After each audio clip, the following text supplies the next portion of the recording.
Okay, तो सबसे पहले तो ये बताओ, जो भी अपन ने लास्ट क्लास में पढ़ा था, किसी भी चीज में कोई डाउट हो तो वो पूछ सकते हो आप। हमने डिफरेंट डिफरेंट सिचुएशन की इलेक्ट्रिक फील्ड डिराइव करी थी, है ना? तो कहीं पे कोई भी डाउट होगा तो वो पूछ लो सबसे पहले तो आप। कोई डाउट किसी को भी?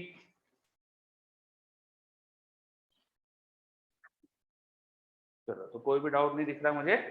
तो हमने पॉइंट चार्ज की इलेक्ट्रिक फील्ड डिराइव करी थी, वो तो आपको आती है। अगर मेरे पास एक पॉइंट चार्ज क्यू है तो उससे आर डिस्टेंस पे जो इलेक्ट्रिक फील्ड होती है वो रेडियली डायरेक्शन में होती है और उसकी वैल्यू होती है K Q by R square. तो आपको याद है पहले से, है ना? पॉइंट चार्ज के बाद हमने एक स्फेरिकल शेल की इलेक्ट्रिक फील्ड भी डिराइव करी थी। Spherical shell, spherical shell. Shell का मतलब होता है कि इसमें चार्ज जो है वो केवल सरफेस पर है, इसके अंदर कोई चार्ज नहीं है। This is hollow. ठीक है, तो इसके सेंटर से अगर मैं किसी डिस्टेंस आर पे गया तो यहाँ जो इलेक्ट्रिक फील्ड आती थी वो वही आती थी जो पॉइंट चार्ज की होती है, K Q by R square, अगर शेल पे चार्ज आर क्यू है।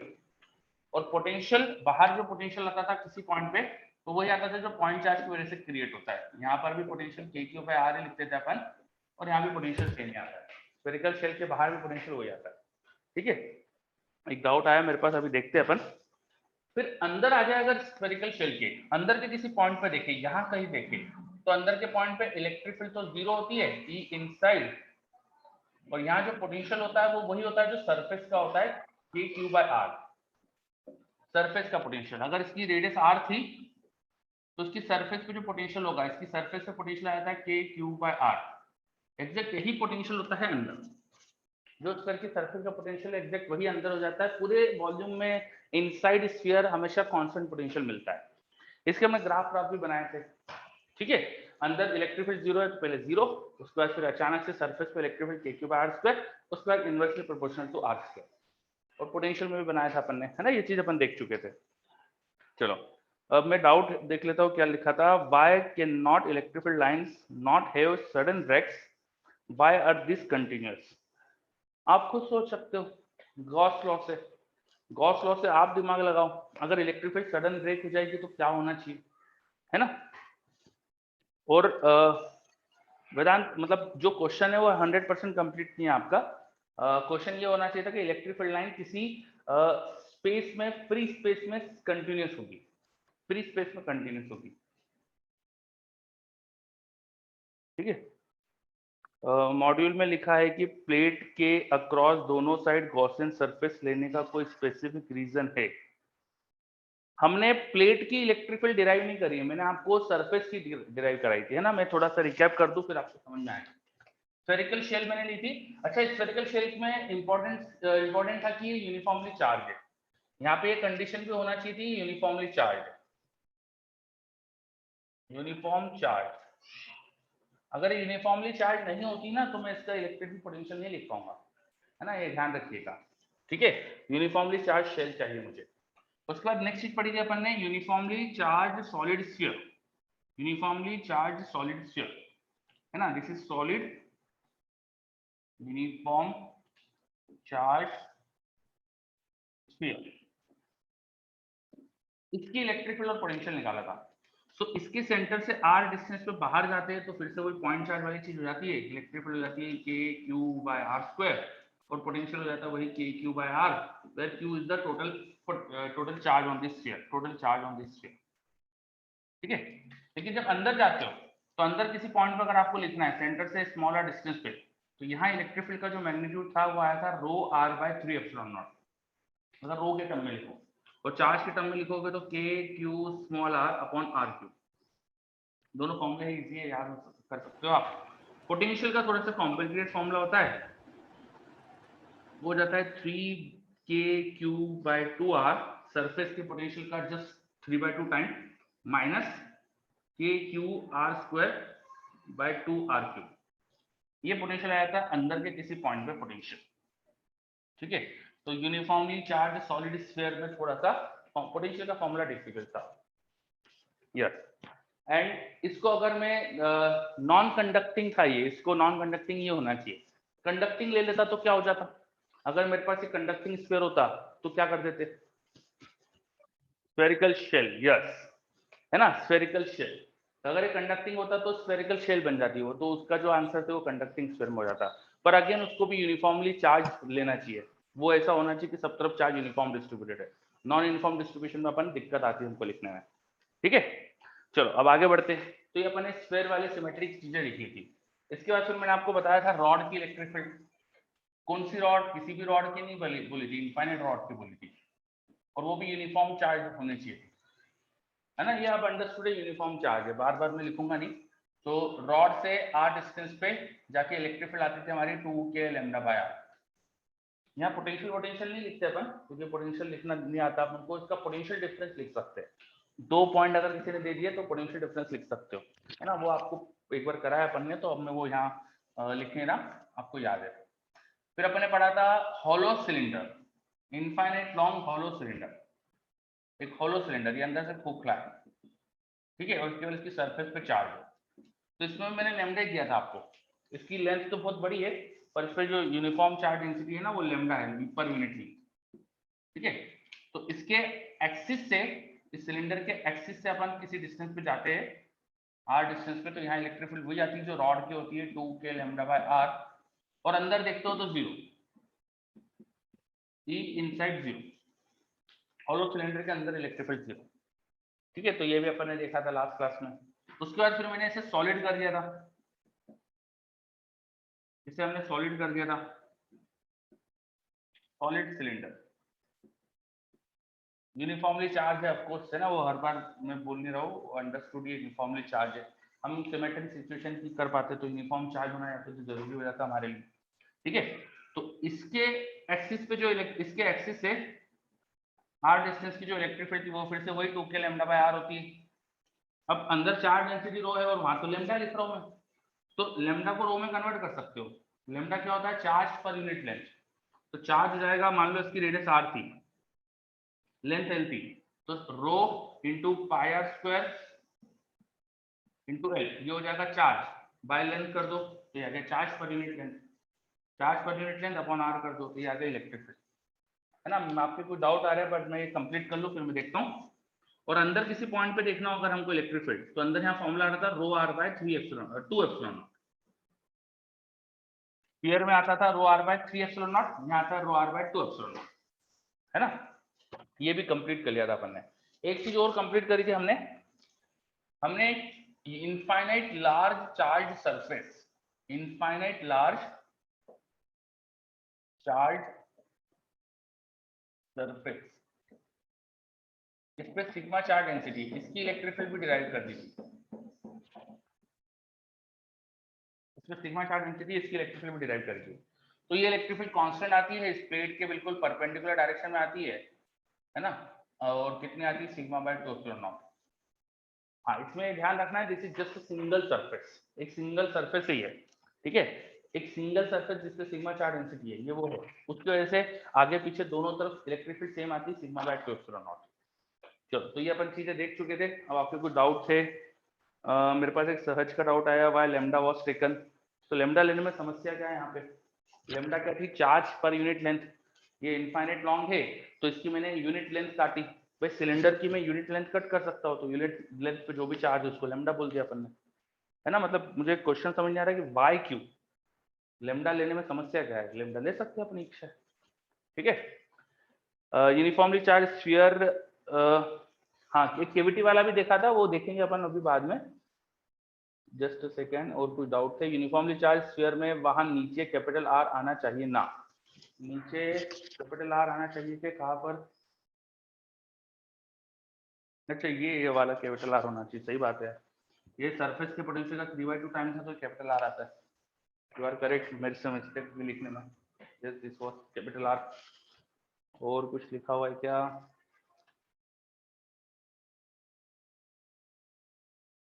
चलो, बाकी आपके डाउट बहुत ऊपर चले गए हैं। और किसी को कुछ डाउट? ये अपन सब कर चुके थे, मैंने एक बार शॉर्ट में समराइज करा सारी चीजों को। आपको है ना हर सिचुएशन अच्छे से याद होनी चाहिए, सारी कंडीशंस के साथ, है ना। जैसे कि ये हॉलो होना चाहिए तो अंदर इलेक्ट्रिक फील्ड 0 होगी, अपन ने मतलब सब कंडीशन के साथ सारे फॉर्मूले अच्छे से याद होना चाहिए। मैंने ग्राफ ड्रॉ नहीं करा इलेक्ट्रिक फील्ड के, आपको ग्राफ भी पता होना चाहिए। जैसे इसके अंदर इलेक्ट्रिक फील्ड 0 होती है तो 0 फिर 1/r का फंक्शन, है ना। तो ये सब अपने बनाए थे, तो आपको ये सब अच्छे से पता होना चाहिए। चलो, आई होप कि अभी सब क्लियर है। अब इनफाइनाइट लार्ज सरफेस के बाद उसके जैसे और केसेस देखेंगे अपन, है ना, इसके जैसे और केसेस देखेंगे, ठीक है। चलो, तो अभी मेरे पास यहाँ, सर हाँ बोलना चाह रहे, बोलिए। जो ग्रेवियर ऑफ मास में देखा था कि जो कैविटी आती थी वो हाँ, सर किसी सरफेस जो अपना स्फीयर है उसकी कैविटी उसकी सरफेस पे भी टच हो गई, जैसे कि मतलब जरूरी नहीं कि कैविटी का सेंटर और स्फीयर का सेंटर कोइंसाइड करे। करेंगे करेंगे, वेट, वो भी आगे बात है, वेट, है ना। चलो, अभी अपन आगे बढ़ते हैं। प्लेट जैसे मुझे 2 एग्जांपल और बताने हैं, तो वो अपन कर देते हैं, फिर अपन आगे, तो वो आपने जो बात करी वो करेंगे। तो नेक्स्ट लिखिए, infinite large metal plate, infinite large metal plate, इसकी अपन इलेक्ट्रिक फील्ड निकालेंगे। तो जैसे ऊपर मैंने जो डायग्राम बनाया था ना, एग्जैक्टली वैसे ही कोई डायग्राम दिखेगा, बट वो प्लेट है, तो there will be some thickness like this, ऐसा कुछ दिख सकता है अपन को। अभी तो मैं इसे फाइनाइट हाइट और लेंथ की बना रहा हूँ, मतलब ये इनफाइनाइट है, बहुत बड़ी है, और ये मेटल की है। इसको यूनिफॉर्मली चार्ज करा है। Of course uniform charge her question में लिखा हुआ ही है ना, हर चीज में यूनिफॉर्म चार्ज लिखा हुआ है, अंडरस्टूड है कि सब यूनिफॉर्म चार्ज ही कर रहे हैं अपन, ठीक है। इसके हम इलेक्ट्रिक फील्ड निकालेंगे। अब दिक्कत क्या होगी कि मेटल प्लेट में जब हम एक सरफेस पे चार्ज देंगे ना, इस सरफेस पे चार्ज दिया सिग्मा, तो मेटल प्लेट की तो दूसरी सरफेस भी होगी ना पीछे की, है ना। इसलिए अगर मैं साइड व्यू दिखाऊं आपको, तो इसकी कुछ यहाँ पे विड्थ है, थोड़ी सी यहाँ पे मेटल की विड्थ है, और इस सरफेस पे अगर आप सिग्मा चार्ज डेंसिटी दे रहे हो, तो मेटल में दूसरी सरफेस पे भी सिग्मा चार्ज डेंसिटी होगी, है ना। तो यहाँ पे एक्चुअली 2 सरफेसेस हो रही है। अगर मैं कहूँ क्वेश्चन में कि एक सरफेस पे सिग्मा चार्ज डेंसिटी है, तो ऐसा हो ही नहीं सकता कि पीछे की सरफेस पे सिग्मा चार्ज डेंसिटी ना हो। और सिमेट्री है, क्योंकि भाई इनफाइनाइट लार्ज मेटल प्लेट है, तो दोनों सरफेस में कोई फर्क ही नहीं है, तो they should have same kind of charge density. तो अगर मैं कहूँ सिर्फ एक पे चार्ज डेंसिटी सिग्मा है, तो ये ऑटोमेटिक समझ में आ रहा है कि दूसरे पे ही सिग्मा चार्ज डेंसिटी है।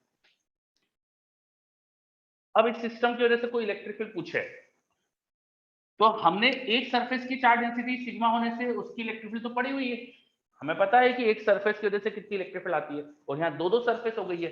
तो कोई जल्दी से बताएगा मुझे यहाँ इलेक्ट्रिक फील्ड कितनी होनी चाहिए, जो मैंने पॉइंट लिखा है, यहाँ कितनी होनी चाहिए? Sigma bye epsilon not. Very good, double कर देना चाहिए भाई। दोनों ही प्लेट, दोनों ही सरफेसेस की इलेक्ट्रिक फील्ड उनके परपेंडिकुलर डायरेक्शन में होगी, जस्ट ऐड हो जाना चाहिए, तो यहाँ इलेक्ट्रिक फील्ड हो जाना चाहिए sigma bye epsilon not. Similarly यहाँ पर भी कोई पूछेगा तो सिग्मा बाय एप्सिलॉन नॉट। बहुत बढ़िया। और अंदर बीच में पूछेंगे, कोई मेटल के अंदर पूछेगा, तो कोई मुझसे पूछ ले कि इस पॉइंट पे इलेक्ट्रिक फील्ड बताओ, मैं उसको थोड़ा रेड कलर में बनाता हूँ, ये वाले पॉइंट पे। वेरी गुड, सबका जवाब सही आ रहा है। जीरो। जीरो को एक्सप्लेन कैसे कर सकते हैं? जीरो को एक्सप्लेन कैसे करें मेटल के अंदर? Yes, because it is conductor. बिल्कुल सही, है ना।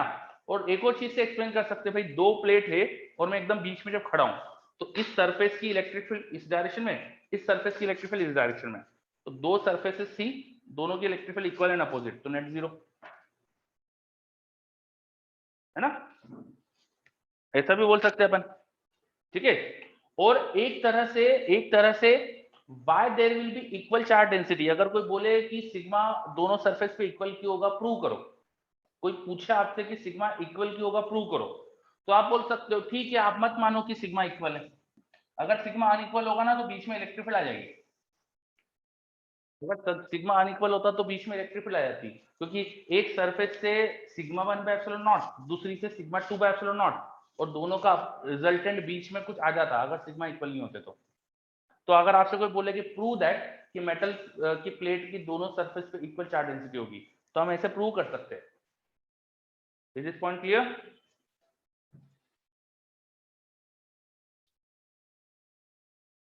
क्या ये समझ में आया? मैंने बोला कि प्रूव कैसे करेंगे, दोनों सिग्मा इक्वल कैसे होगा, ये मैंने प्रूव भी कर दिया। चलो, तो इनफाइनाइट लार्ज मेटल प्लेट के बारे में बात कर ली अपन ने, है ना। अब ये बताओ, अगर इसकी थिकनेस थोड़ी ज्यादा भी कर देता तो क्या फर्क पड़ता? इस प्लेट की थिकनेस थोड़ी ज्यादा भी कर देता तो कोई फर्क पड़ता क्या? कोई फर्क नहीं पड़ना चाहिए, है ना, नो चेंज। तो यही रिजल्ट होना चाहिए, ठीक है। तो इनफाइनाइट लार्ज मेटल प्लेट की भी हमने इलेक्ट्रिक फील्ड पढ़ ली, ये भी नोट कर लो, ये भी नोट कर लो।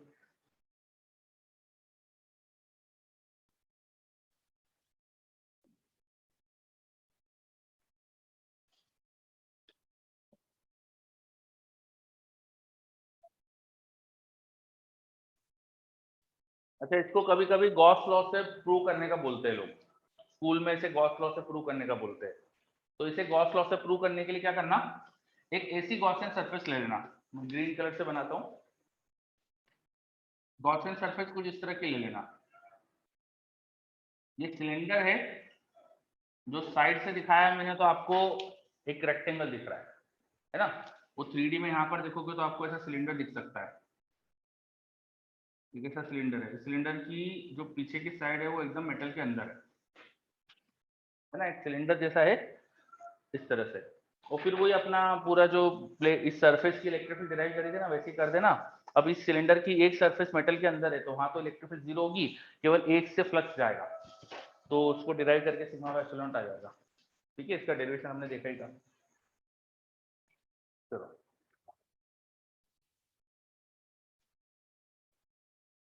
तो ये रिजेंबल कर रहा है होलो सिलेंडर जैसा या स्फेरिकल शेल जैसा, उसके जैसे रिजेंबल वाला केस आ गया है ना, कि अंदर इलेक्ट्रिक फील्ड 0 है तो यहाँ अंदर इलेक्ट्रिक फील्ड 0 है।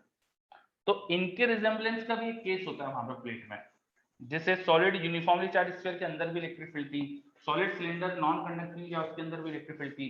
तो मैं प्लेट को नॉन कंडक्टिंग ले लूं और यूनिफॉर्मली चार्ज कर दूं तो उसके अंदर भी इलेक्ट्रिक फील्ड आती है। तो इन दोनों की रिजेंबलेंस जैसा एक केस वहां पर भी बनेगा अपना भी, ठीक है, वो और पढ़ेंगे अपन।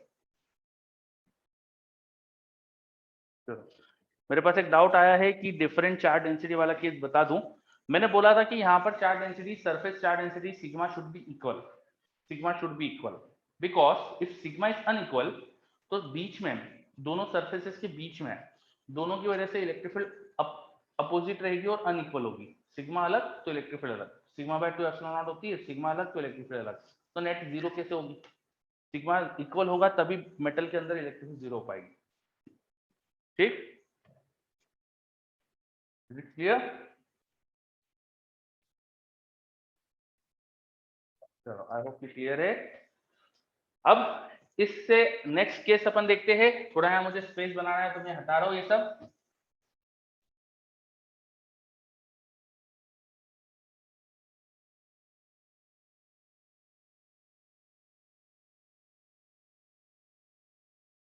तो नेक्स्ट केस, अब नॉन कंडक्टिंग प्लेट ले लेते हैं, non conducting uniformly charge volume charge density रो मान लो प्लेट, ठीक है। तो साइड व्यू देखेंगे तो कुछ ऐसा दिख सकता है, थोड़ी थिकनेस दिखा रहा हूं मैं अच्छी, ताकि मुझे डायग्राम बनाने में आसान रहे। ये कोई प्लेट प्लेट है, 3D में देख सकते हो तो ये ऐसे कुछ दिखेगी,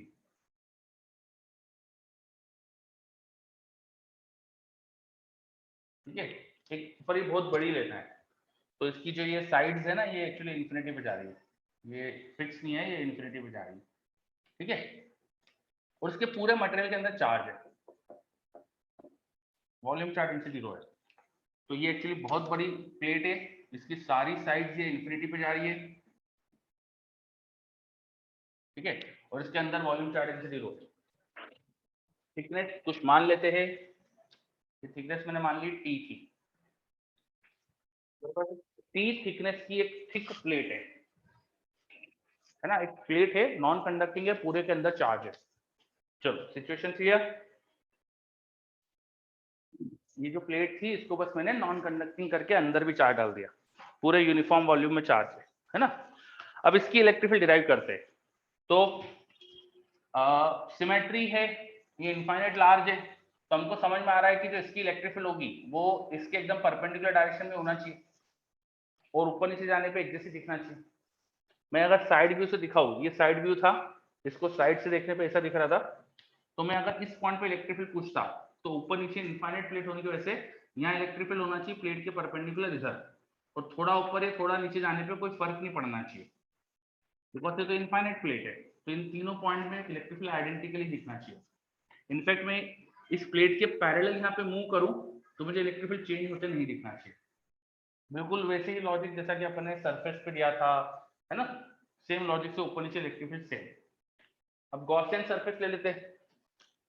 बाहर इलेक्ट्रिक फील्ड निकालने के लिए गॉसियन सरफेस फिर से वही सिलेंडर बनाया मैंने, एक सिलेंडर बनाया मैंने। प्लेट की जो सिमेट्री वाली लाइन थी सपोज ये है, इससे मान लो अपन एक्स डिस्टेंस पे गए थे प्लेट की सिमेट्री वाली लाइन से, तो मैंने जो सिलेंडर बनाया है उसकी टोटल लेंथ 2L है, 2x है, ठीक है। ये सिलेंडर है। अब तुमको सिलेंडर अभी दिख नहीं रहा है क्योंकि मैंने 2D में डायग्राम बनाया साइड से, उसको 3D में देख के सिलेंडर दिख सकता है आपको। तो यहाँ कोशिश करो अगर मैं बनाने की, तो कुछ ऐसा सिलेंडर है,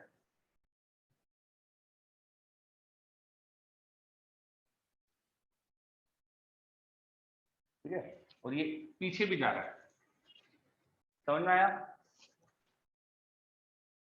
हमने गॉसियन सरफेस कैसे ली है समझ में आ रहा है?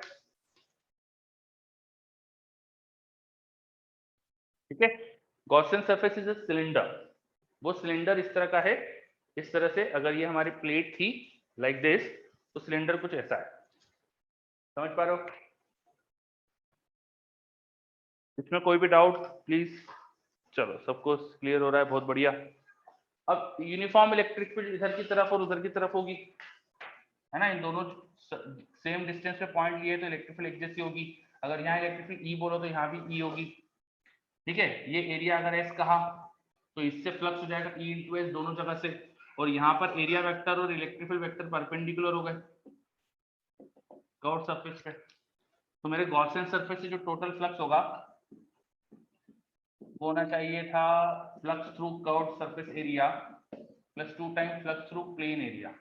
कर्व सरफेस एरिया का फ्लक्स 0 बिकॉज इलेक्ट्रिक फील्ड और एरिया वेक्टर परपेंडिकुलर, और प्लेन सरफेस का बचेगा ई इंटू एस। मान लो एरिया एस था, फ्लक्स होना चाहिए charge enclosed bye epsilon not. तो इसके अंदर अंदर कितना चार्ज आएगा भाई? अंदर अंदर वॉल्यूम कितना होगा? केवल इतना वॉल्यूम अंदर आ रहा है। This is a cylindrical volume जिसका क्रॉस सेक्शन एरिया यहाँ पे एस है और विड्थ थी टी, तो उसको लिख दोगे rho S T by epsilon naught. S into T is the volume, cross section area into thickness, this is the volume, into charge density, this is charge by epsilon naught। ये आ गया flux होना चाहिए था ये। देखो S से cancel हो गया, यानी आ गया हमारे पास इलेक्ट्रिक फील्ड इक्वल टू 2 नीचे लाके रो T by 2 epsilon naught। ये रो T बेसिकली सिग्मा है, ये रो T बेसिकली सिग्मा है, तो वही सिग्मा बाय 2 epsilon naught ही आया। आप अगर रोटी देखोगे ये चार्ज था और उसको एरिया एस से डिवाइड करोगे तो ये सिग्मा ही तो होगा, तो रोटी बेसिकली सिग्मा है। चलो तो ये बाहर की इलेक्ट्रिक फील्ड तो आ गई, ये तो बिल्कुल वही जो पुराना केस था। आई होप कि इसमें तो कोई दिक्कत नहीं होगी आपको। अंदर चलते, नेक्स्ट केस अंदर चलते, है ना। तो इनसाइड वाला केस भी यही दिखा देता हूँ मैं, इसमें डायग्राम को थोड़ा सा एक्सटेंड करके यही दिखा देता हूँ।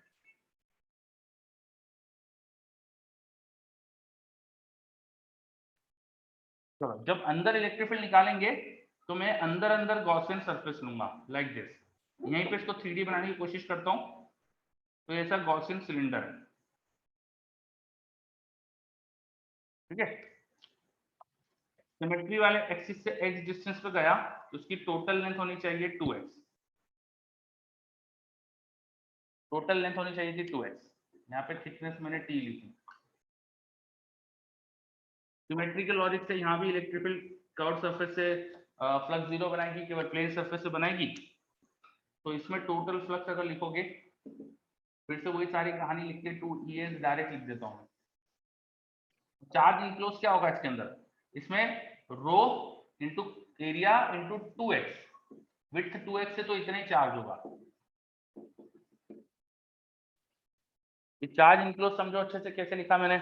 ये जो सिलेंडर है इसकी विड्थ थी 2x, मैं सेंट्रल एक्सिस से x एक्सिस डिस्टेंस दोनों तरफ गया, तो ये 2x विड्थ का सिलेंडर है, और इसका साइड से जो एरिया दिख रहा है आपको, this area it was s, so s is the surface area cross section वाला, और उसमें विड्थ मल्टीप्लाई कर देंगे 2s, तो ये वॉल्यूम आ गया, वॉल्यूम इनटू रो, चार्ज आ गया, charge by epsilon not should be flux.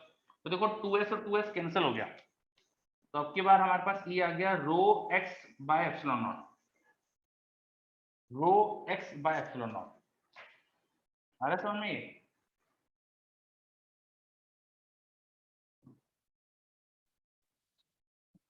ठीक है, यस।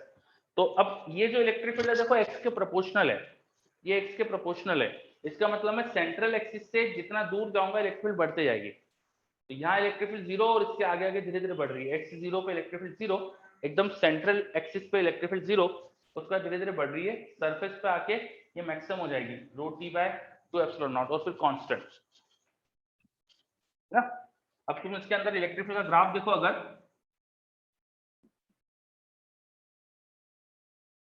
तो इलेक्ट्रिक फील्ड अंदर पहले बढ़ रही है सरफेस तक, उसके बाद बाहर आते से कांस्टेंट, और उल्टी डायरेक्शन में देखेंगे तो उल्टा दिखा दे रहा है इलेक्ट्रिक फील्ड को, डायरेक्शन अपोजिट तो इलेक्ट्रिक फील्ड अपोजिट।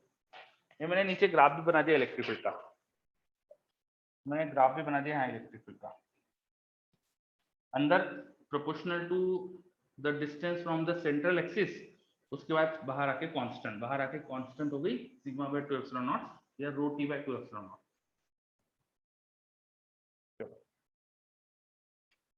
सभी बच्चे देखो अच्छे से, एक केस बचा था अपना non conducting uniformly charge plate का, तो वो भी अपन ने कंप्लीट करा। Is it clear? चलो गोपाल का डाउट, गोपाल तो बोल रहा है क्लियर है, बहुत बढ़िया। बाकी बच्चे भी देख लो, किसी को कोई डाउट हो तो पूछ लो।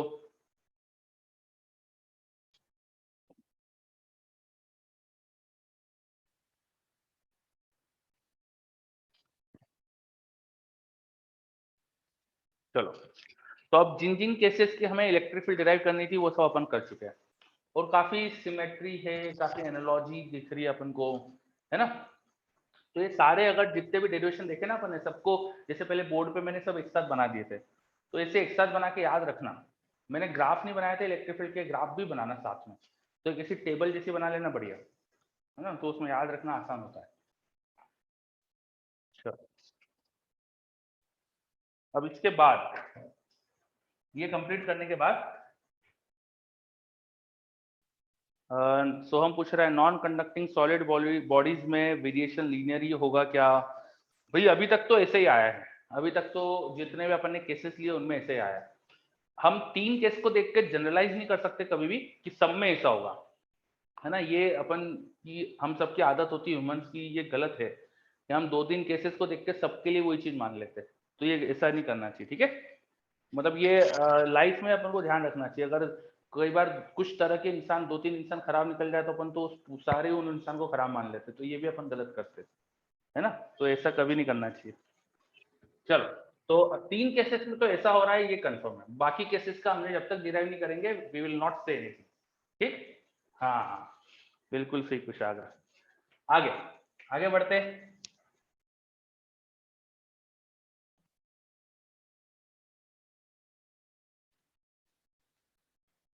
अब कुछ बच्चे मुझे बोल रहे थे वो कैविटी वाला, कि कैविटी ऑफ सेंटर होती तो क्या करते, एक स्फीयर में कॉन्सेंट्रिक कैविटी नहीं होती तो क्या करते, तो वो चीज अपन अब करने ही वाले थे, है ना, अपने ऑर्डर में अब आएगा वो। तो नेक्स्ट लिखिए, electric field inside cavity, electric field inside cavity, electric field inside cavity. तो मेरे पास एक non conducting uniformly charge sphere है जो सॉलिड था, बट उसमें कैविटी भी है।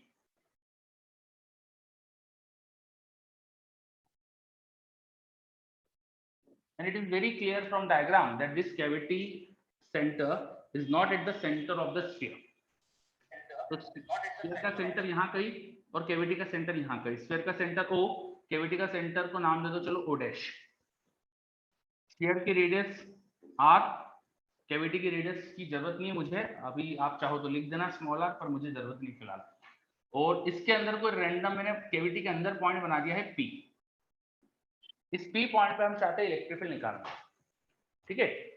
मैं सिर्फ P पे इलेक्ट्रिक फील्ड निकलवा रहा हूँ फिलहाल, पर इस क्वेश्चन में आपको बाहर भी इलेक्ट्रिक फील्ड पूछ सकते हैं, किसी भी लोकेशन पे बाहर इलेक्ट्रिक फील्ड पूछ सकते हैं, किसी भी लोकेशन पे अंदर इलेक्ट्रिक फील्ड पूछ सकते हैं, कहीं भी इलेक्ट्रिक फील्ड पूछी जा सकती है। फिलहाल मेरा कंसर्न सिर्फ कैविटी के अंदर इलेक्ट्रिक फील्ड निकालने से है ना। तो non conducting uniformly charge sphere है, सॉलिड विद कैविटी, और हम इलेक्ट्रिक फील्ड कहाँ निकाल रहे हैं? Electric field inside cavity. मैं ये निकलवा रहा हूँ, इसका मतलब ये नहीं कि यही पूछते हैं, बाहर भी पूछ सकते हैं आपसे इलेक्ट्रिक फील्ड, और यहाँ का डेरिवेशन देखेंगे तो समझ में आ जाएगा कि बाहर निकालने की प्रोसेस क्या होना चाहिए, है ना। वो इजी हो जाएगा फिर ये समझने के बाद। ठीक, हम कर क्या रहे, क्लियर हुआ? कैविटी है, स्फीयर था, पूरा चार्ज था, लेकिन उसमें एक स्फेरिकल कैविटी थी, है ना। कैविटी भी स्फेरिकल है। तो यहाँ पे ये भी लिख देता हूं मैं, स्फेरिकल कैविटी है, दिस इज स्फेरिकल कैविटी।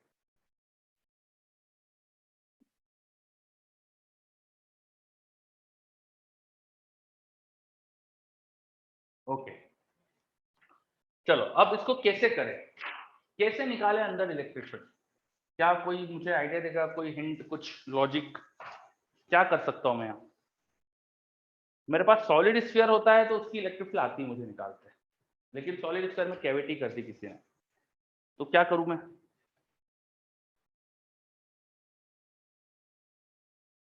बोलो। गोपाल बोल रहा है गॉसियन सरफेस बनाएंगे। यार अगर मैं इस P पॉइंट पे इलेक्ट्रिक फील्ड निकालना चाहता हूँ और मैं P पॉइंट पे गॉसियन सरफेस बनाऊं, तो कैसी गॉसियन सरफेस बनाऊं? अगर मैं इस कैविटी के अंदर अंदर गॉसियन सरफेस बनाऊंगा, तो कैविटी के अंदर अंदर गॉसियन सरफेस है तो कोई चार्ज आएगा ही नहीं, तो फ्लक्स नेट जीरो हो जाएगा। तो लेकिन इलेक्ट्रिक फ्लक्स जीरो होने से मैं 100% थोड़ी बोल सकता कि इलेक्ट्रिक फील्ड भी जीरो होगी। रीजन इज क्योंकि यहाँ सिमेट्री होगी, इस गॉसियन स्फीयर के अंदर अंदर मुझे सिमेट्री थोड़ी दिख रही है ना।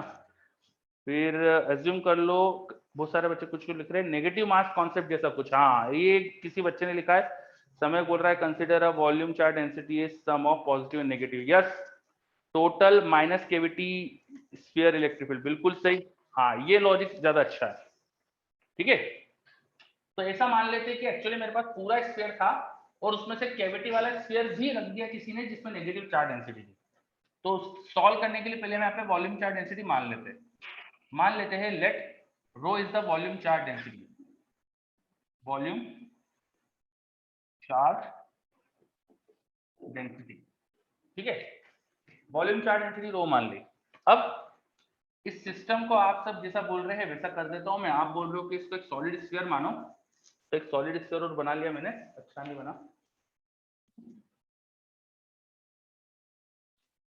एक सॉलिड स्फीयर मान लेते हैं अपन, ठीक है। सपोज ये हमारे पास सॉलिड स्फीयर है विदाउट कैविटी, इसका सेंटर O ही है, ये अपने एक्सिस मान लेते हैं, एक्स एक्सिस वाई एक्सिस, है ना, और अपना ओडेश पॉइंट यहाँ कहीं था। और अब हम इन्हीं एक्स एक्सिस और वाई एक्सिस के साथ ओडेश को सेंटर लेते हुए नेगेटिव चार्ज डेंसिटी का स्फीयर भी मान लेते हैं। यहाँ पे volume charge density plus sigma है और यहाँ पे volume charge density minus sigma है, ठीक है। इन दोनों सिस्टम का एडिशन, अब प्लस सिग्मा चार्ज डेंसिटी का complete sphere with a negative charge density का स्फीयर, उनको जोड़कर अपने पास ये सिस्टम बनेगा, है ना। तो बिल्कुल सही है, आपने 100% सही बोला, ऐसा कर सकता हूँ। ये पूरा सॉलिड है, इसमें से कैविटी वाला हिस्सा मैंने नेगेटिव चार्ज डेंसिटी का मान लिया, इन दोनों को ऐड कर दूंगा तो मुझे टोटल स्फीयर की इलेक्ट्रिक फील्ड मिल जाएगी, बिल्कुल सही। अब मुझे इलेक्ट्रिक फील्ड कहाँ निकालना थी? मेरे पास कोई पॉइंट था P, वो पॉइंट कैविटी के अंदर है P, वहां इलेक्ट्रिक फील्ड चाहिए। तो इलेक्ट्रिक फील्ड वेक्टर क्वांटिटी होती है, I should write electric field is vector. So इस चार्ज डेंसिटी के स्फीयर की वजह से इसके अंदर किसी पॉइंट पर इलेक्ट्रिक फील्ड वेक्टर फॉर्म में क्या होती है बताओ? इसी स्फीयर की वजह से उसके अंदर इलेक्ट्रिक फील्ड वेक्टर फॉर्म में क्या होती है बताओ?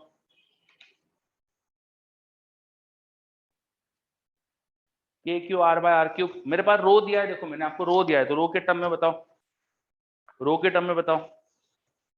मैंने आपको क्योंकि यहाँ पे रो दे के रखा है, rho R by 3 epsilon not शायद पढ़ा था अपन ने, है ना, rho R by 3 epsilon not, और उसकी डायरेक्शन रेडियस वेक्टर के अलॉन्ग होती है।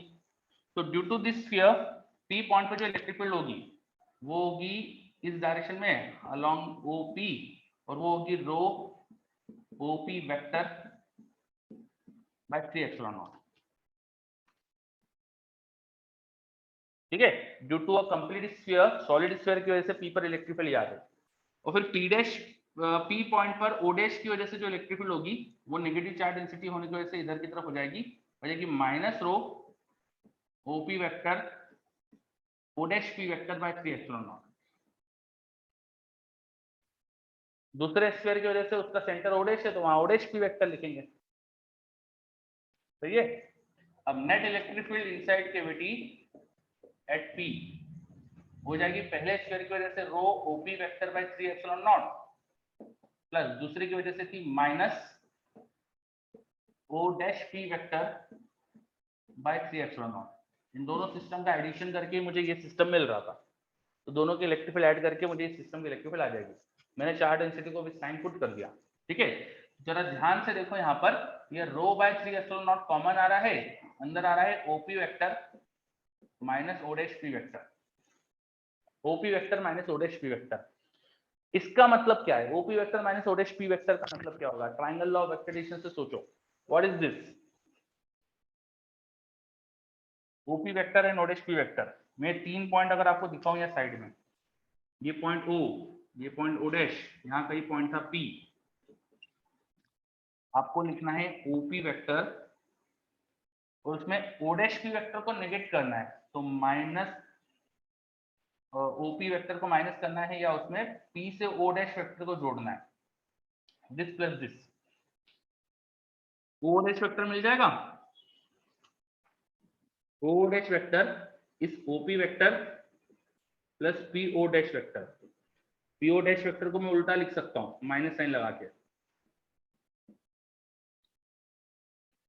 तो ओ डैश वेक्टर मिल जाएगा हमको, है ना। तो this is rho by 3 epsilon not into O O dash vector, क्या है वो ऐसा नहीं लग रहा जैसे सॉलिड स्फीयर की वजह से यहाँ ओ डैश पे इलेक्ट्रिक फील्ड लिखी है, इस सॉलिड स्फीयर की वजह से ओ डैश पे जो इलेक्ट्रिक फील्ड होगी वो यही तो आएगी, rho by 3 epsilon not into O dash vector, है ना। तो कैविटी के अंदर जो इलेक्ट्रिक फील्ड है वो ऐसा लग रहा है जैसे कि इसको सॉलिड मान लो और इसके सेंटर पे इलेक्ट्रिक फील्ड लिख दो, और पी का तो कोई रोल ही नहीं रहा। देखो यहाँ पे पी पॉइंट तो गायब ही हो गया हमारे फॉर्मूले से, हमारी इलेक्ट्रिक फील्ड कांस्टेंट आ गई एक तरह से, दिस इज कांस्टेंट।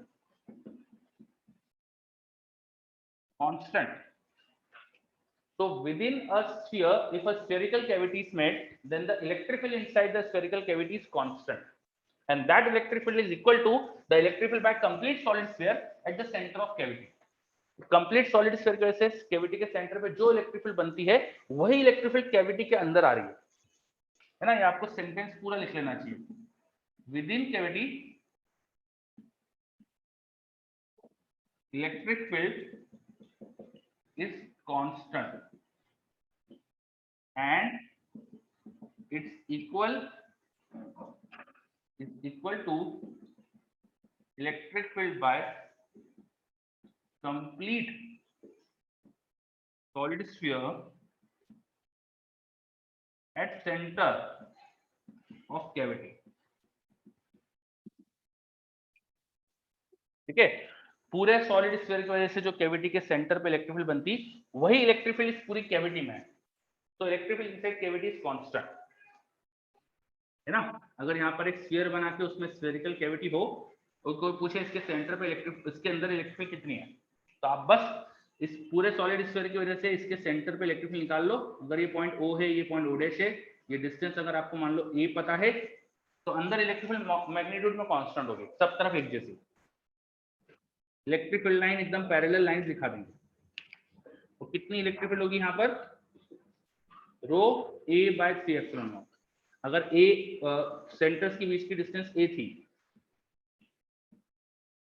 तो rho A by 3 epsilon naught, within cavity electric field is constant. चलो आ रहा है क्या समझ में?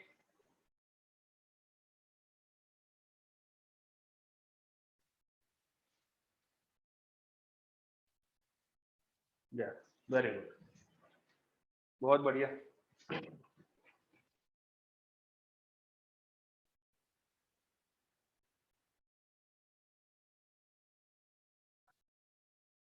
Just a second.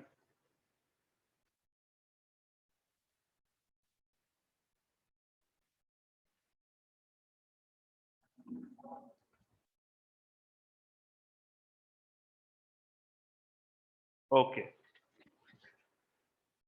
हाँ, इसलिए कॉन्सेंट्रिक में 0 हो जाता है। यस, अगर कॉन्सेंट्रिक कैविटी होती तो कैविटी का सेंटर भी ऊपर ही आ जाता, तो अंदर इलेक्ट्रिक फील्ड 0 हो जाती। बिल्कुल सही। चलो, अब ये तो मैंने कैविटी के अंदर इलेक्ट्रिक फील्ड डिराइव कराई। बाहर अगर कहीं लिखना होती ना तुमको, जैसे एग्जांपल के लिए आपसे ये जो सेंटर्स को जोड़ने वाली लाइन है, इसी लाइन पे कहीं पे बाहर यहाँ इलेक्ट्रिक फील्ड पूछ ली इस लोकेशन पे, तो लॉजिक यही रहेगा करने का, पर उसमें फर्क ये हो जाएगा कि अब दोनों स्फीयर्स के बाहर का पॉइंट है वो, तो इलेक्ट्रिक फील्ड का फॉर्मूला ये बदल जाएगा। करना तो सब्ट्रैक्ट ही है भाई, पूरे को सॉलिड मान के यहाँ इलेक्ट्रिक फील्ड लिखो, इस कैविटी की वजह से यहाँ इलेक्ट्रिक फील्ड लिखो, दोनों को सब्ट्रैक्ट कर लो, मैग्नीट्यूड सब्ट्रैक्ट करो या वेक्टर जोड़ लो, ठीक है। पर अब बाहर वाले इलेक्ट्रिक फील्ड लिखना पड़ेगा, ठीक। हाँ, और बाहर इलेक्ट्रिक फील्ड कैसे निकालते हैं अपन, वो के क्यू बाय आर स्क्वायर होती थी, है ना, वो करना पड़ेगा, दूसरा फॉर्मूला लग जाएगा।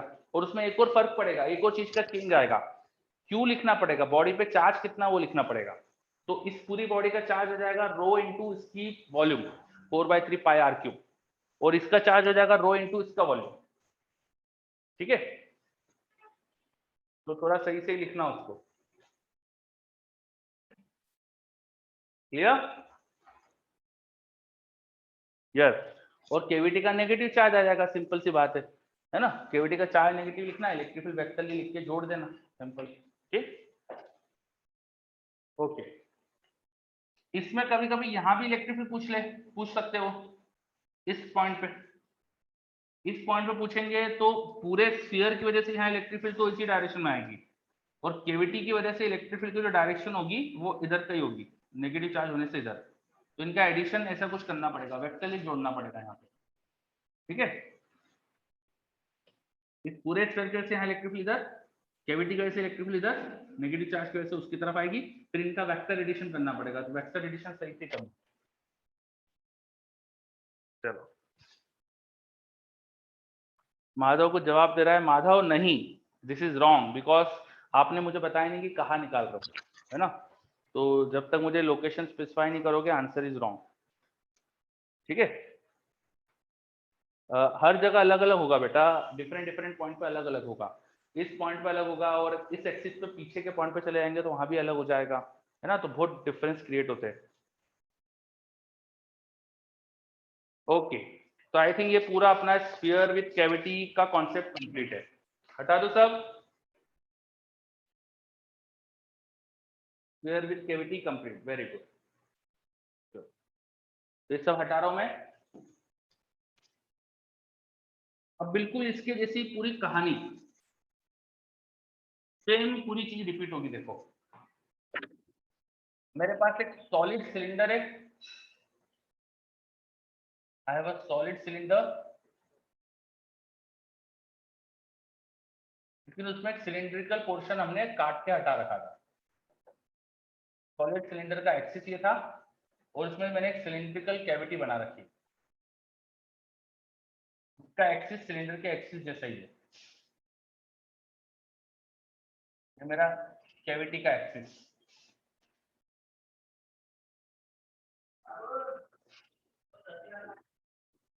चलो, अरे समझ में, हमारे पास एक सिलेंडर है, और सिलेंडर के अंदर सिलेंड्रिकल कैविटी है, और सिलेंड्रिकल कैविटी ऑफ सेंटर है, दिख रहा है क्वेश्चन क्या है? वॉल्यूम चार्ज डेंसिटी यहाँ पर रो, यहाँ पर कोई पॉइंट ओ है, यहाँ पे कोई पॉइंट ओ डैश है, और कैविटी के अंदर किसी पॉइंट पे आपको इलेक्ट्रिक फील्ड चाहिए, कैविटी के अंदर ही किसी पॉइंट पे इलेक्ट्रिक फील्ड चाहिए, फटाफट जवाब दो क्या आएगा? मैं लिख देता हूँ फटाफट, ये आ जाएगा rho O O dash vector by 2 epsilon naught. Sphere में बाय 3 एप्सिलॉन नॉट होता है, सिलेंडर में बाय 2 एप्सिलॉन नॉट होता है, तो बाय 2 कर देना आंसर। वही सब कॉन्सेप्ट कांस्टेंट आ जाएगी तो वही होगा। ठीक है, तो ये तुम्हारे लिए होमवर्क का क्वेश्चन है। आंसर मैंने बता दिया, आप करना कैसे आप दिमाग लगाओ। ठीक,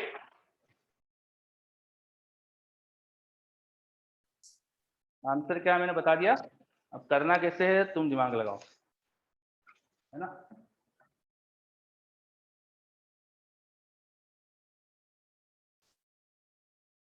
चलो, तो इलेक्ट्रिक फील्ड के डेरिवेशंस चल रहे थे अपने, इन डेरिवेशंस में अपन ने अब कैविटी वाले क्वेश्चन भी देख लिए। देख लो अच्छे से, ये सिलेंडर वाला समझ लो।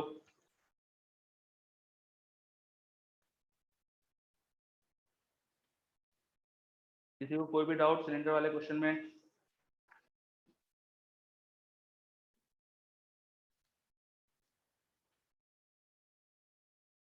आई होप कि अब ये कर लोगे आप। ठीक है, अब आगे बढ़ते हैं। अगला क्वेश्चन, एक सॉलिड स्फीयर है,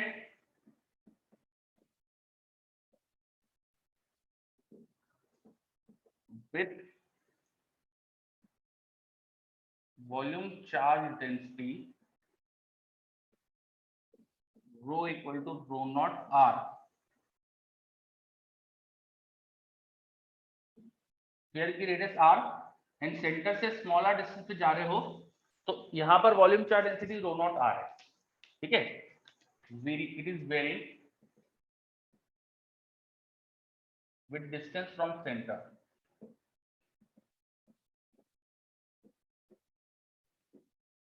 जब तक आर्क सरफेस तक नहीं पहुंचता।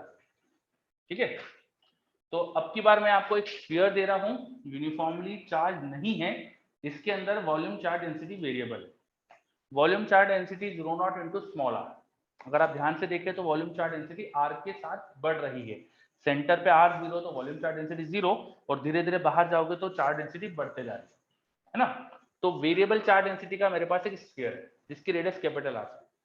चलो, अब फटाफट आपको इसके बाहर और अंदर के पॉइंट पे इलेक्ट्रिक फील्ड बताना है।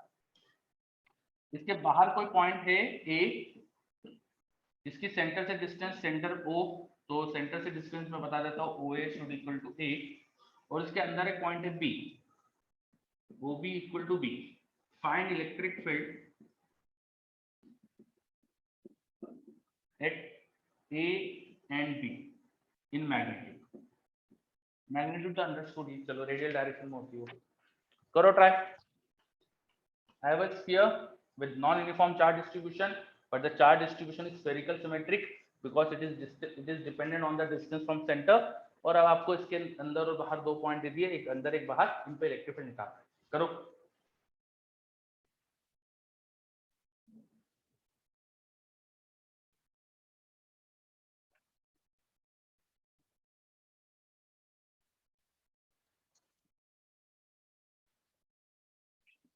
क्वेश्चन समझ में आया कि नहीं है जो दिया मैंने? बहुत देर से किसी का कोई रिप्लाई नहीं आया। Is this clear? क्वेश्चन आ रहा है समझ में, क्या करना है? Yes, okay, very good. चलो करो जल्दी से, निकालिए आंसर इसके। पुराना ये हटा देता हूँ मैं।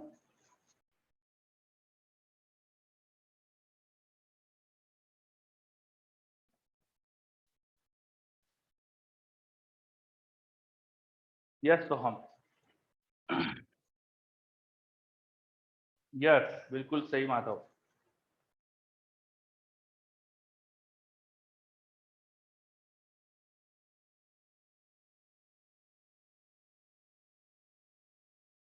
युवान का आंसर भी आ गया, चेक करते। वैभव का भी आ गया, चेक करते।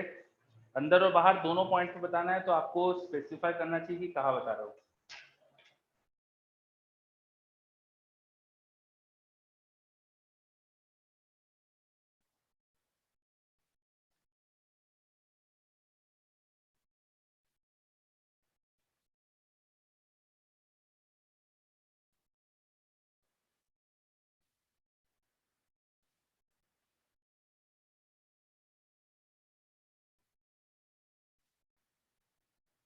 तो मेरे पास कई जवाब आ रहे हैं, आउट का जवाब आया है, वेरी गुड। ठीक है, इनसाइड और आउटसाइड दोनों आ रहे हैं, वेरी गुड। मैं भी कर देता हूँ।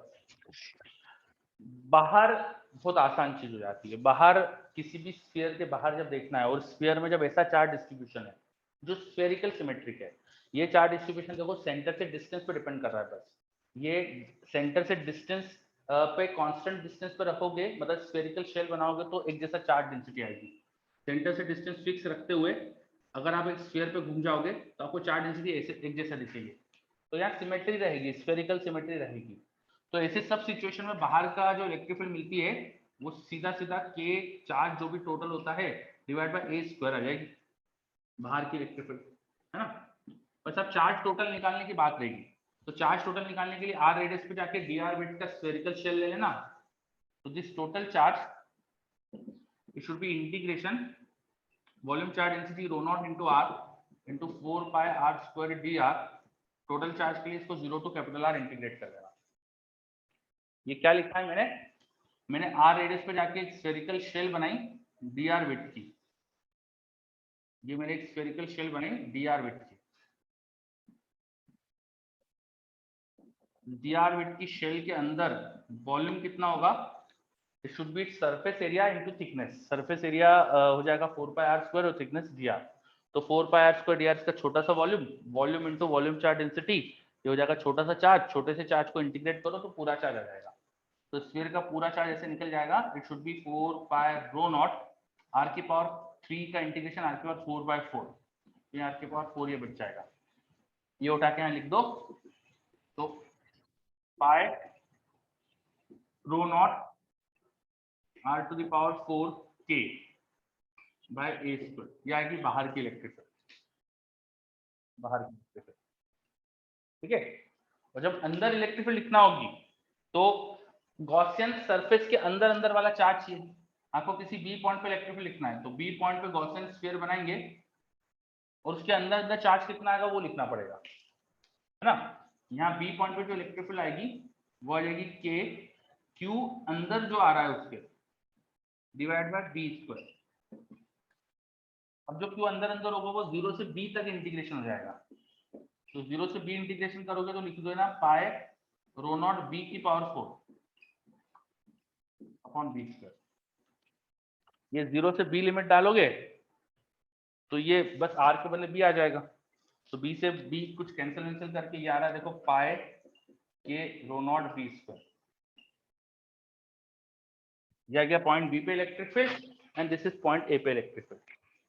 समझो,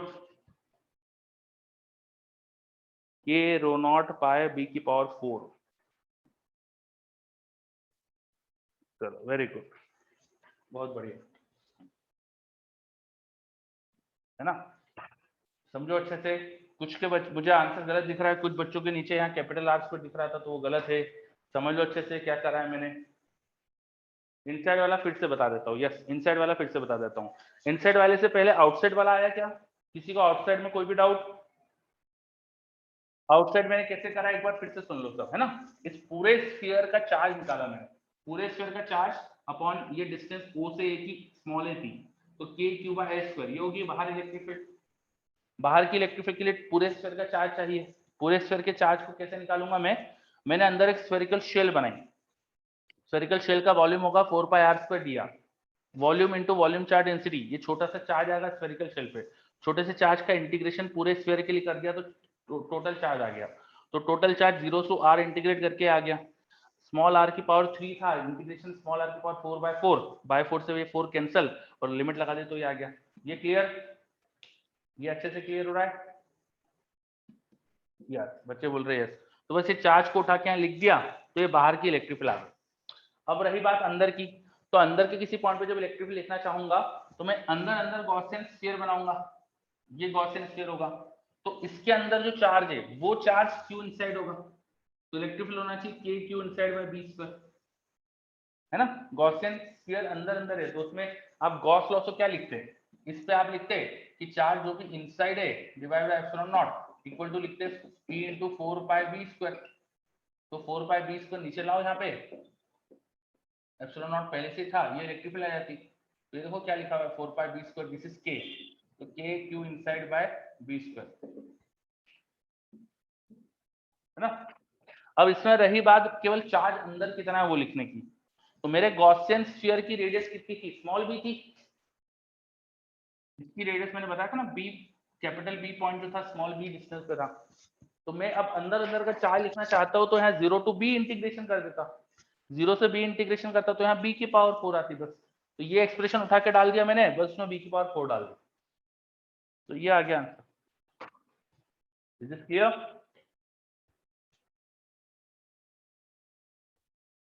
चलो सभी बच्चे देख लो, वेरिएबल चार्ज डेंसिटी का क्वेश्चन भी करा अपन ने।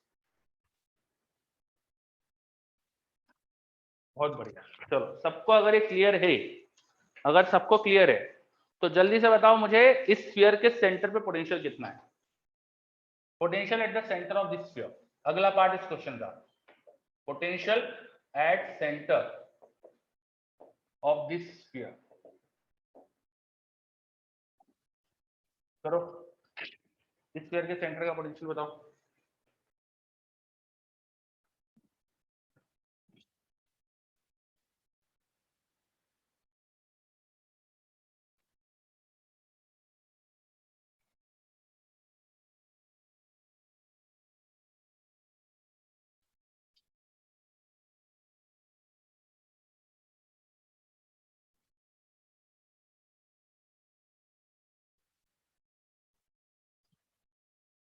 इस स्फीयर के सेंटर का पोटेंशियल बताओ।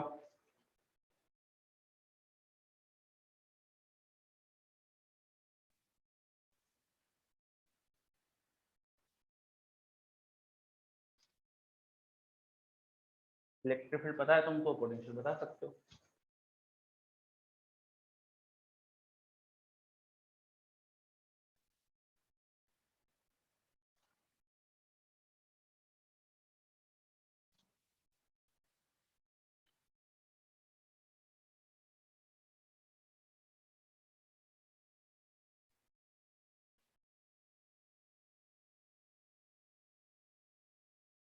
वेरी गुड, समय का आंसर आ गया।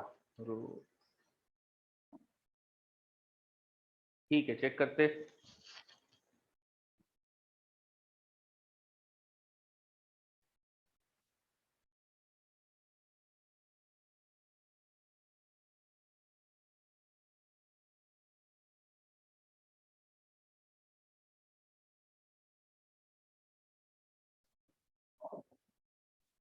ये थोड़ा पुराने से हटा रहा हूँ ये मैं।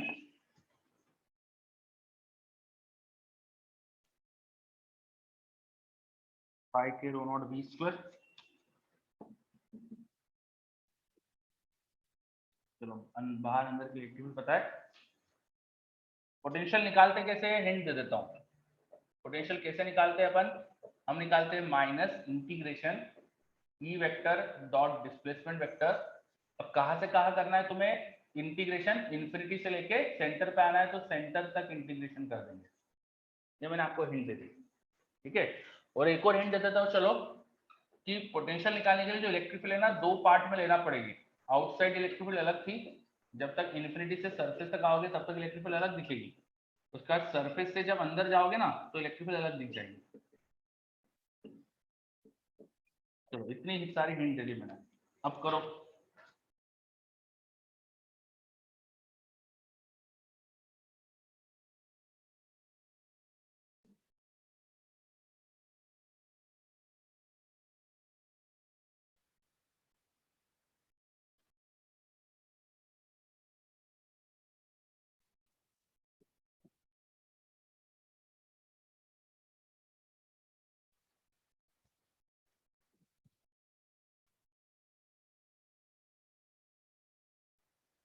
चलो अब बाकी बच्चों के भी आंसर आ रहे हैं।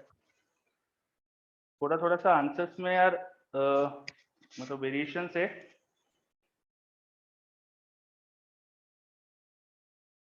आंसर्स में वेरिएशन है आपके।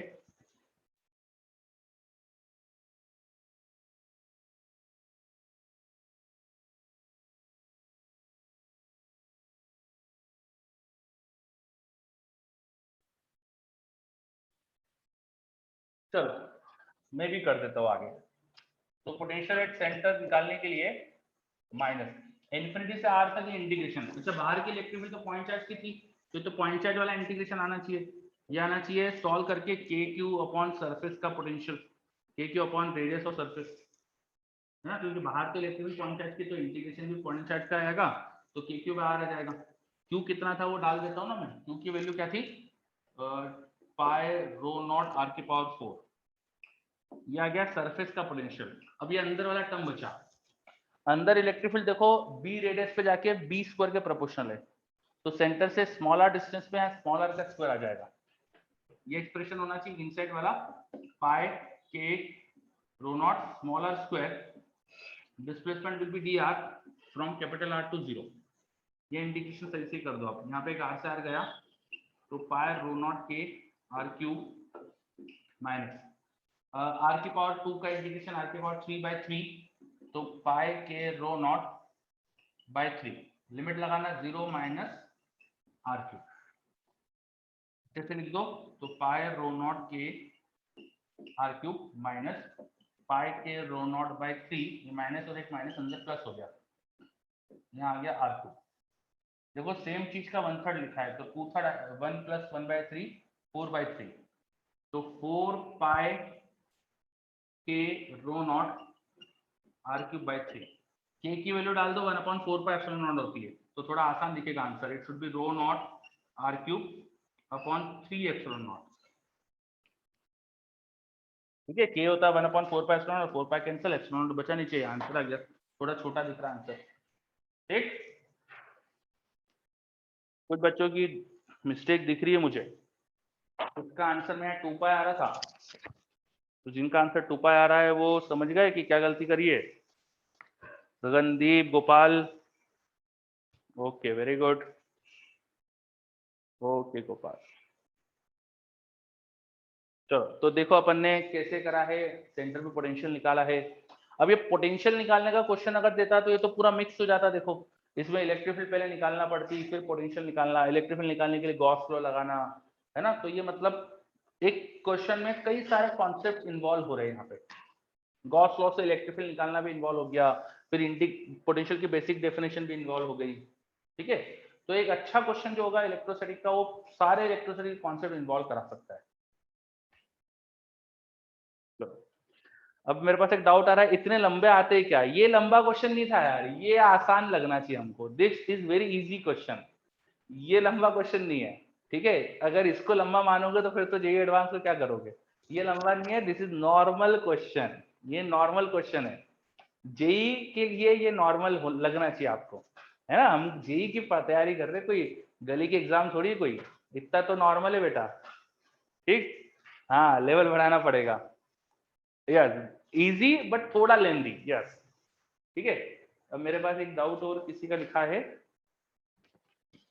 हाँ आदत बनाओ ऐसे क्वेश्चंस को करने की, और मैं इतना क्यों हंस रहा हूँ, क्योंकि ये सब क्वेश्चन हमको लगना चाहिए आसान, मतलब मुझे ये दिख रहा है कि आप लोगों ने प्रैक्टिस कम करी है, इतने लंबे क्वेश्चन को, ये लंबा नहीं था, ये तो मुझे समझाने में टाइम लगा, मैं अगर खुद करता ना तो फटाफट फटाफट 2 स्टेप में ये लिखता है, 2 स्टेप में ये लिख देता, इतनी प्रैक्टिस होनी चाहिए। ठीक, आदत बनाओ ऐसी। चलो एक कोई डाउट आया किसी बच्चे का, क्या था, sir can same result be obtain by adding individual potential due to single shell. हाँ, शेल्स के पोटेंशियल ऐड करके भी कर सकते हो, बिल्कुल सही, पर मैंने इलेक्ट्रिक फील्ड डिराइव करा चुका था, तो इलेक्ट्रिक फील्ड से करना ज्यादा आसान हो गया था इस क्वेश्चन को। आपका कॉन्सेप्ट बिल्कुल सही है, सेंटर का पोटेंशियल निकालने के लिए एक और तरीका लगा सकते हैं हम, कि मेरे पास यहाँ पे बहुत सारी शेल्स का कलेक्शन है, this sphere consist of a lot of number of shells, हर शेल की वजह से उसका सेंटर का पोटेंशियल लिख सकते हैं, वो होगा जो उसकी सरफेस का पोटेंशियल है, और उसे ऐड करके अपन टोटल पोटेंशियल निकाल सकते हैं, तो वो तरीका भी बिल्कुल सही है, ये पोटेंशियल अपन एक और तरीके से लिख सकते हैं, हर शेल की वजह से उसका सेंटर का पोटेंशियल जो होता है वो होगा K charge on shell upon radius of shell, किसी शेल की वजह से अंदर पोटेंशियल कांस्टेंट होता है, कितना होता है, K Q by R, where R is radius of shell. अब शेल का चार्ज अभी तुमने लिखा था ना, ये देखो ये रहा, हमने शेल लेके उस पर चार्ज लिखा था, ये देखो ये रहा, है ना, so K Q of shell it was rho not 4 pi r cube dr divide by radius of shell was r, और इसका इंटीग्रेशन कर दो, कहां से कहां, radius is varying from 0 to capital R। तो हर शेल की वजह से सेंटर का पोटेंशियल का इंटीग्रेशन करके भी सेम आंसर आएगा। चेक करो, एग्जैक्ट सेम आंसर आएगा, ये एग्जैक्ट सेम आएगा। यस, है ना। तो ऐसे हमको हर अल्टरनेट तरीका भी पता होना चाहिए। कई बार कुछ क्वेश्चन किसी अल्टरनेट तरीके से करने से ज्यादा आसान हो जाता है। ठीक है, यस।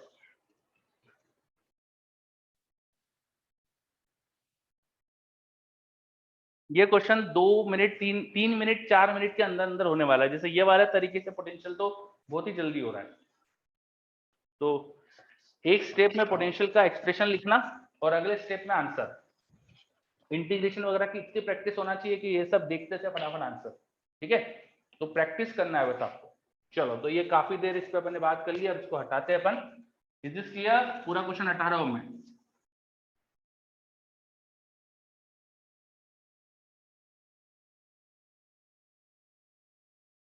वेरी गुड, चलो अब आगे बढ़ते।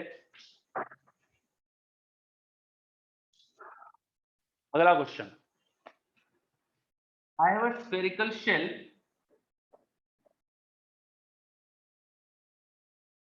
जो uniformly charge,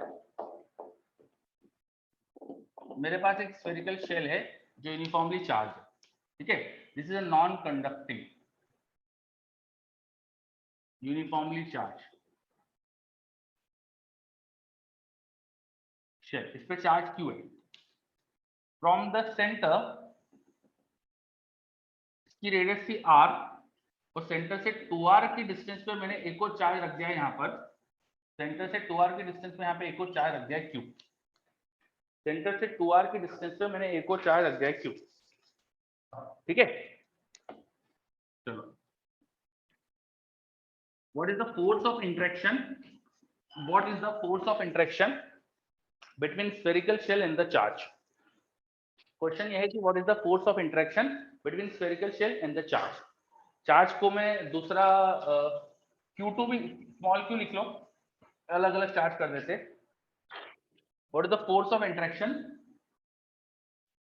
what is the force of interaction between spherical shell and the charge।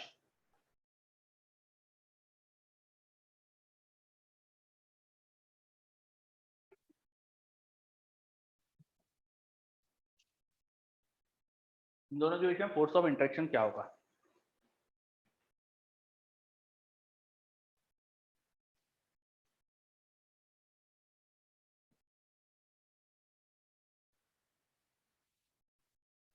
चलो, 2-3 बच्चों के आंसर आ गए। ठीक है, वेरी गुड।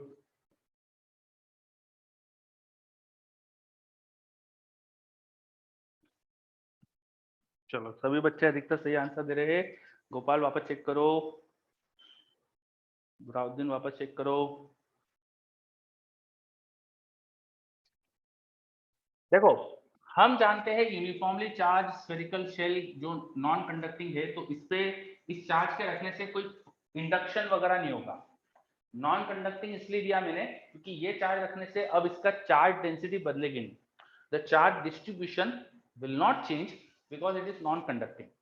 अगर एक कंडक्टर होता तो कंडक्टर की प्रॉब्लम क्या है कि कंडक्टर में जो चार्जेस होंगे ना, वो इससे रिपेल होके मूव कर सकते हैं। चार्ज में फ्लो, चार्ज में acquire a different configuration. Even though शुरू में आपने यूनिफॉर्मली चार्ज दिया, पर दूसरे चार्ज की प्रेजेंस की वजह से चार्ज डिस्ट्रीब्यूशन बदल सकता है कंडक्टर के केस में। मैंने इसलिए नॉन कंडक्टिंग दे दिया था ताकि चार्ज डिस्ट्रीब्यूशन ना चेंज हो। ठीक है, अब क्या होगा, एक यूनिफॉर्मली चार्ज शेल जो होता है वो बाहर से देखने पे तो पॉइंट चार्ज लगता है, बाहर से उसकी इलेक्ट्रिक फील्ड पॉइंट चार्ज की लगती है। तो इसकी वजह से यहाँ इलेक्ट्रिक फील्ड लिख सकते हो, और इलेक्ट्रिक फील्ड में ये चार्ज रखा है तो उस पर फोर्स लिख सकते हो। The force on this charge, it should be electric field at this point into charge। Electric field यहाँ की लिख सकते हो, शेल की वजह से वो होगी k charge on shell upon जो भी डिस्टेंस है। सेंटर से डिस्टेंस लेते हैं, देखो सेंटर से 2r डिस्टेंस पे चार्ज था, तो ये इलेक्ट्रिक फील्ड होगी। बस इसे थोड़ा अरेंज कर लो, k q q upon 4r²। This should be the answer. आ रहा समझ में? सभी बच्चे देख लो, कोई डाउट? चलो आई होप कि क्लियर है ये।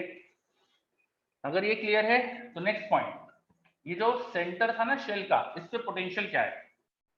एक क्वेश्चन वो हो गया। दूसरा question, potential at centre of shell.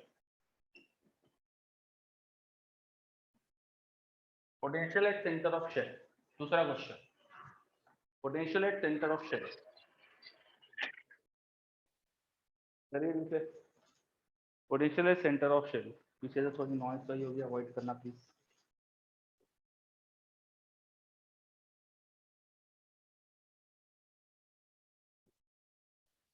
Gagandeep गलत है। क्यू रखा हुआ है अभी भी, ये स्मॉल क्यू यहीं पर रखा हुआ है। System is exact same, system change नहीं करा मैंने। समय गलत है। Sarvesh very good. सर्वेश थोड़ा सा चेक कर लो, कुछ कुछ लिखने में गलती कर रहे हो शायद। चलो, पोटेंशियल स्केलर क्वांटिटी होती है और पोटेंशियल भी सुपरपोजिशन प्रिंसिपल फॉलो करता है। सुपरपोजिशन प्रिंसिपल फॉलो करता है। स्फेरिकल शेल और चार्ज, दो चीजें यहाँ पर, दोनों की वजह से सेंटर में पोटेंशियल लिख सकते हैं और टोटल पोटेंशियल उनका एडिशन होगा। The total potential at the centre of shell, it should be potential due to charge on the shell, it should be KQ by R। शेल की वजह से उसके सेंटर का पोटेंशियल वही होता है जो उसकी सरफेस पे होता है। शेल की रेडियस देखो मैंने R बताई थी आपको, तो उसकी वजह से उसके सेंटर पे पोटेंशियल है ना। ये हो गया potential due to shell plus potential due to charge. Potential due to shell is KQ by R plus potential due to charge is going to be K small q by 2R। इसके charge से यहाँ की distance 2R थी, तो ये add कर दो, आपका आंसर आ गया। It should B K 2Q plus small q by 2R। ये आंसर बोल सकते हैं अपन। Is this clear? तो ये बच्चे देखो अच्छे से, वेरी गुड, बहुत बढ़िया, है ना। चलो बहुत बढ़िया। अब किसी भी बाहर के पॉइंट पर, किसी भी बाहर के पॉइंट पे मैं कोई भी पॉइंट यहाँ पे दे देता, वहां पे इलेक्ट्रिकल और पोटेंशियल पूछ लेता, तो आप बता सकते हो क्या? कोई भी रैंडम पॉइंट, जैसे चलो मैं पॉइंट को मेंशन कर देता हूँ। मैंने एक पॉइंट यहाँ मेंशन कर दिया है A, जो एग्जैक्टली इस पॉइंट से परपेंडिकुलर जाकर R डिस्टेंस पर है। यहाँ इस पॉइंट से एग्जैक्टली परपेंडिकुलर जाकर R डिस्टेंस पे पॉइंट ए पे पोटेंशियल और इलेक्ट्रिक फील्ड क्या होगी बताओ। अगला क्वेश्चन इसका, electric field and potential at A, बताओ।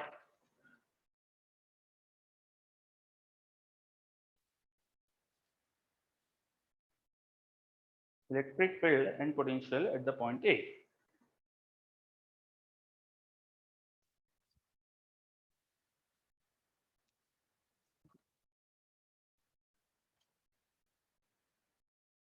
ब्राउजिंग का आंसर आया है, देखते हैं ब्राउजिंग, बाकी बच्चे भी कर लीजिए।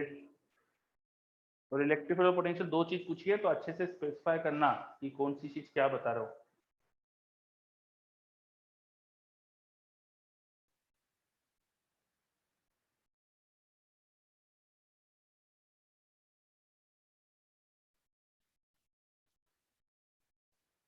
चलो काफी बच्चों के जवाब आ गए मेरे पास।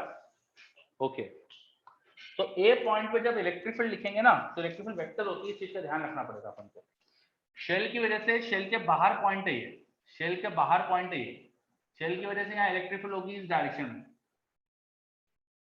और चार्ज की वजह से भी इलेक्ट्रिक फील्ड किसी ऐसे एंगल पर ही होगी। By the geometry it is very clear कि this R तो ये 45 के एंगल बन रहे हैं यहाँ पे, दोनों एंगल वर्टिकल से 45 बनेंगे, but the charges are different, तो इलेक्ट्रिक फील्ड मैग्नीट्यूड में सेम नहीं होगी।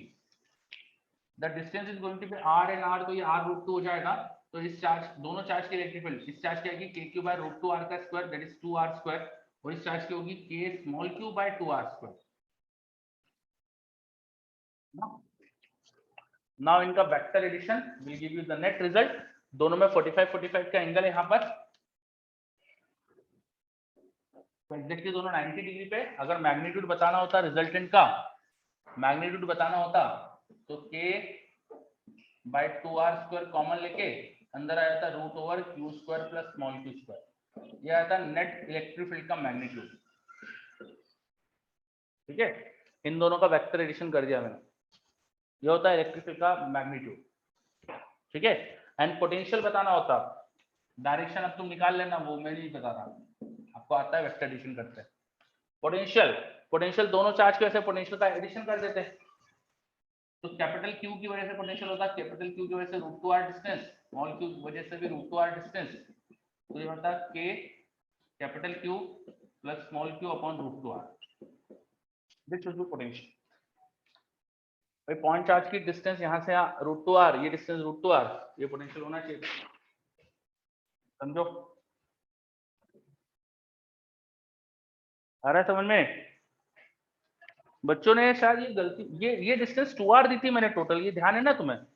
इस चार्ज की सेंटर से डिस्टेंस टोटल 2r थी, ये टोटल 2r था, है ना? हाँ, तो √5 क्यों आ रहा है मुझे पता नहीं, आप लोग का √5 कई बच्चों का जवाब आ रहा है। चलो देख लो ये सही आ रहा है कि नहीं। बहुत बढ़िया।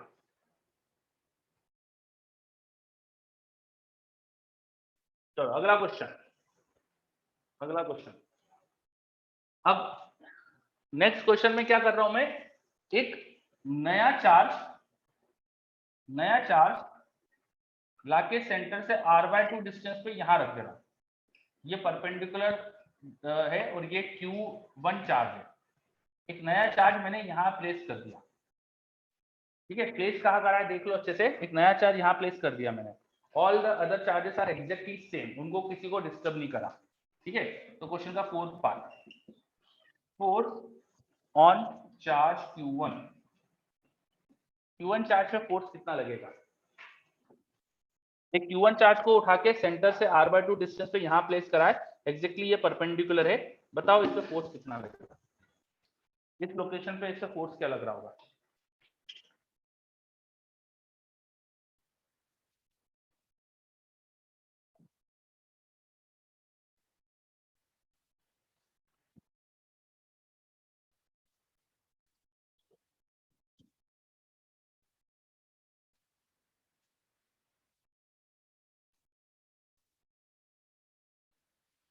चलो गगनदीप का आ गया, वेदांत का आ गया, बहुत बढ़िया, वेरी गुड। तो फोर्स को निकालने के लिए अधिकतर बच्चे सही जवाब दे रहे हैं मुझे, बिल्कुल सही। फोर्स इस शेल की वजह से और प्लस चार्ज की वजह से, दो चीजों की वजह से फोर्स होगा। शेल की वजह से जीरो होगा, बिकॉज शेल की अंदर इलेक्ट्रिक फील्ड शेल की वजह से जीरो होती है, तो शेल की वजह से वहां फोर्स जीरो है, केवल उस चार्ज से फोर्स मिलेगा। तो चार्ज से यहाँ की डिस्टेंस बस आपको पता होना चाहिए कितनी है, ये 2r और ये r/2, ये डिस्टेंस हो जाएगी √2r का स्क्वायर प्लस r/2 का स्क्वायर, तो 416 + 1 √17/2, ये आ जाएगी हमारी डिस्टेंस। तो फोर्स लिख सकते हो, फोर्स की डायरेक्शन इस तरह की होगी, और कितना हो जाएगा वो force, k Q1 cube upon distance का स्क्वायर, डिस्टेंस का स्क्वायर करोगे तो 17r² 2 + 4 ऊपर 4 कर देना, ये आंसर होगा। ठीक, शेल से 0 और एक चार्ज से बचेगा। ठीक है, ये /2 का स्क्वायर 4 कुछ बच्चों ने ऊपर लिखा नहीं है ना, बुराउद्दीन समझ गए। चलो ये आ गया अपने पास फोर्स। अब फटाफट बताओ इस चार्ज को यहाँ रखने में मुझे वर्क कितना करना पड़ेगा। मैं इसको लेके आया ना इन्फिनिटी से, इसको लाके यहाँ मैंने प्लेस करा, तो मुझे काम कितना करना पड़ेगा। Work needed to place Q1 at location shown, Q1 को जहां रखा है वहां रखने में मुझे काम कितना करना पड़ेगा, बताओ।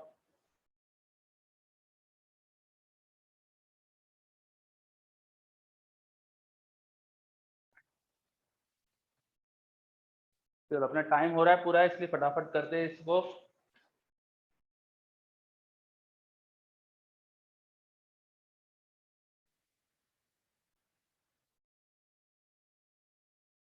Answer should be charge into potential. भाई किसी चार्ज को कहीं लाके रखने में वर्क डन होगा, इन्फिनिटी से वहां लाने का वर्क डन, इन्फिनिटी से यूनिट चार्ज को लाने का वर्क डन होता है पोटेंशियल। तो Q1 चार्ज को लाने में वर्क डन होगा Q1 इंटू वहां का पोटेंशियल, Q1 इंटू इस लोकेशन का पोटेंशियल। और यहाँ पोटेंशियल जो होगा ड्यू टू शेल, शेल की वजह से होगा KQ/R। शेल के अंदर सभी पॉइंट पर पोटेंशियल वही होता है जो सेल की सरफेस का होता है, ठीक है। और उस Q की वजह से पोटेंशियल जो होगा वो आप लिख सकते हो KQ अपॉन उससे डिस्टेंस √17R/2 थी। ये आना चाहिए answer. Charge into potential, potential due to shell plus potential due to small q charge. बहुत बढ़िया, है ना। तो ऐसे क्वेश्चन देखो घुमा फिरा के बनाया अपन ने। इसमें मैंने क्या करा, स्फेरिकल शेल की इलेक्ट्रिक फील्ड का पोटेंशियल के जो कॉन्सेप्ट थे और एक पॉइंट चार्ज की इलेक्ट्रिक फील्ड पोटेंशियल कॉन्सेप्ट को मिलाकर कुछ क्वेश्चन दे दिए, ठीक है। तो आपको मैंने जितने भी डेरिवेशन कराए हैं, जो भी आपको चीजें पढ़ाई है, वो सबकी इलेक्ट्रिक फील्ड याद होना चाहिए, अच्छे से पोटेंशियल याद होना चाहिए। तो इस शेल की वजह से अंदर फील्ड पोटेंशियल क्या होता है वो कॉन्सेप्ट यूज कर लिया, ठीक। तो इसी के साथ अब आपका बिगिनर बॉक्स एक और पूरा हो जाएगा। तो BB8 BB7 तक तो पहले ही कर सकते थे आप, BB8 भी होमवर्क में। और साथ में आपको काफी मैंने एक रेस भी भेजी है और एक वीकली असाइनमेंट भी भेजा है। तो प्रायोरिटी पहले करना कि डायपोल कंप्लीट कर लो, फिर बिगिनर बॉक्स कंप्लीट कर लो, है ना। बहुत आसान है, देखो रेस और असाइनमेंट दोनों तो जल्दी जल्दी हो जाना चाहिए। फिजिक्स का रोज कम से कम 1-1.5 घंटे का काम क्वेश्चंस करने का करना चाहिए आपको, तो आप इतना तो आराम से कर सकते हो। चलो, तो नेक्स्ट BB8 भी आपका होमवर्क में है। और अगली क्लास में अपन कंडक्टर एंड इट्स प्रॉपर्टी पढ़ेंगे। कंडक्टर की प्रॉपर्टी बेस्ड क्वेश्चन क्या होते हैं, ये सारी चीज कंप्लीट करने वाले अपन, ठीक। तो वो आपको करके थोड़ा सा पढ़कर आना है, कंडक्टर की प्रॉपर्टीज क्या होती है, जो रेसनिक हॉलिडे या जो भी किताब हो उससे पढ़कर आइएगा। चलो, तो मैंने काफी 2-3 मिनट एक्स्ट्रा ले लिया है, अब अपन एंड करते हैं। बाय सबको, टेक केयर।